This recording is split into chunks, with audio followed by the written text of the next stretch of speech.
Книга «Страна Микола» вышла в свет на двух языках – астинском и русском. Главный герой сказки – мышонок Микол, который сражается со злым колдуном во имя своей любви. Кроме того, в сюжете фигурируют отрицательные герои, которые в завершении сказки становятся положительными персонажами и обретают счастье. На презентацию были приглашены те, для кого и написано произведение. Ребятам показали мультфильм по мотивам сказки Беллы Джекаевой.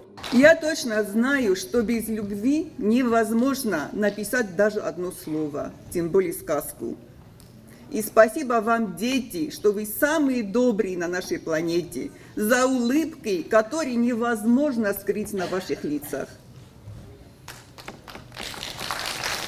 А для меня самое большое счастье, чтобы и эта книга вам понравилась. Для того, чтобы ребятам было интересно, в книге много иллюстраций. Поддержку в ее издании оказал ректор ЮОГУ Вадим Тедеев. Презентация сегодняшней книги и традиция, которая зародилась благодаря Белле Владимировне у нас в нашем университете, должна навести вас на мысль о том, что книга – это главный друг для подрастающего поколения.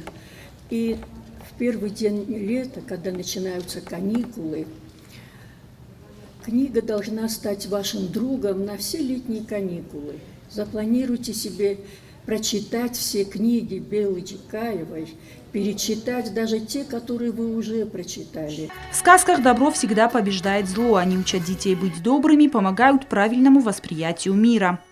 Archov خدق او صارد آیدن یا فصل گرافدست امام بیله Archov کد فولاخیز و یا وارزون دیناد رستیناد سیرا قایتارت خوز آفته نتصارد ارول خاطر ولاخیز کنوی خلارات سری بار وارزون دیناد وقت آموند نیپت دروات. بون مخشایت خیرم برداشتم. وی خمات تاج پرزنتاتی ناو نقاش نازورنس ورساگاب دیتی ناش بودوشه ایران آورداره ایسرات الماس کنن نسابی تنفیدن است نیسکاست ودوم ماو نفستر ودونای ورم اما ودونست کد نفست کخت نخداگزت نفستم سن نفکنم وین نرزایزانیس. Презентация завершилась праздничным концертом. Роза Тедеева, Регина Черткоева, Алена Кочиева, Антон Гасиев. Информационный выпуск сегодня.